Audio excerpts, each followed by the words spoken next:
और एक और बात मैं आप सब लोगों को बताना चाहता हूं कि आप सुनते होंगे कि एक्टर्स का आपस में बड़ा कंपटीशन होता है और एक दूसरे को सिर्फ गिराने की कोशिश करते हैं या उसके करियर को खत्म करने की कोशिश करते हैं। जी। शाहिद साहब एक मिसाल है। जब वहीद मुराद साहब, पहले तो तालियां, बहुत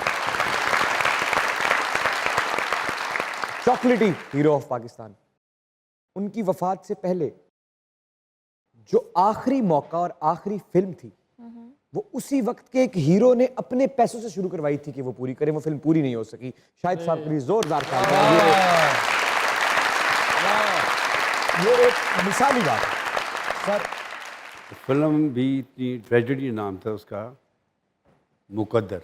मुकद्दर, हाँ, वो ऑलमोस्ट थोड़ा सा काम रह गया था उसका कि वही साहब का इंतकाल हो गया। बड़े ज़बरदस्त आर्टिस्ट थे वो, और आपकी दोस्ती भी बहुत थी उनसे। बहुत दोस्ती थी मेरी। एक ज़माने में तो उन्होंने मुझसे हाथ नहीं मिलाया था।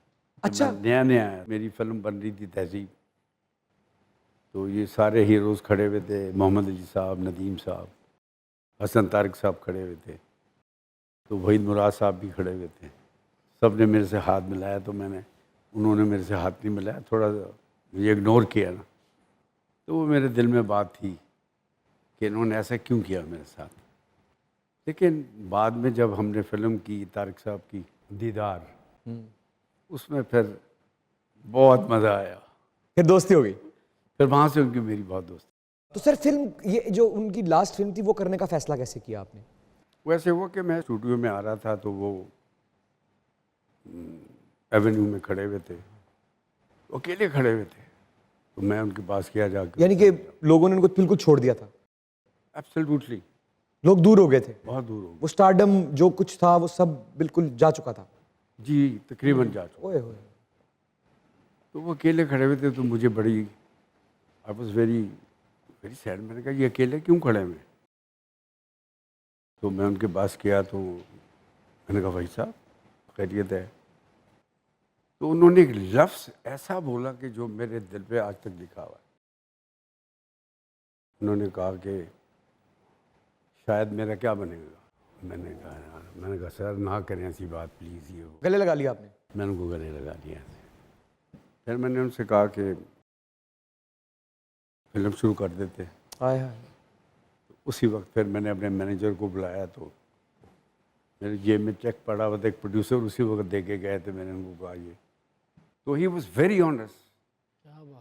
मैं उनको बहुत कहता रहा कि हम आखिरी पार्ट कर लेते हैं, जो वाइंड अप था, वाइंड अप हम कर लेते हैं। तो बस वो उनकी ज़िंदगी इतनी नहीं थी। क्या कहते हैं सर, इंडस्ट्री ने उनके साथ गलत सलूक किया या ये रीत है, इस रीत से गुजरने का कोई अलग तरीका है? रीत तो है, लेकिन आप मतलब मैं हूँ, मेरी कई फिल्में फ्लॉप भी हुई हैं, तो उसको फील नहीं करना चाहिए। I think so. आप जब हिट भी हो रहे होते हैं, आप उतने इंजॉय करें जितना कि टॉलरेट कर लें। वहीद साहब बहुत फील कर गए थे। आई थिंक कि वो काफ़ी वो अपने दिल को लगा गया ये बात। समझाते थे आप उन्हें? अब मैं बहुत समझाता था, मैं उनको कहता था it's a part of life. आपने एंजॉय भी तो बहुत किया है। वन एंड ओनली हीरो थे वो पाकिस्तान के। वाह। सर मैं चॉकलेट हीरो आ सकता हूँ किसी?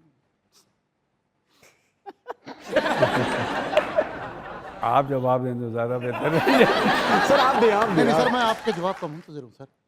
आ सकते हैं आप, कैसे? सिर्फ चॉकलेट खा के। सर मुझे क्या करना पड़ेगा हीरो आने के लिए सर? तो अंडा दे। आपको पहले तो बहुत पैसे खर्च करने पड़ेंगे। पैसे तो नहीं है सर। तो फिर कैसे आएंगे? आपको दूसरा तो कोई नहीं देगा।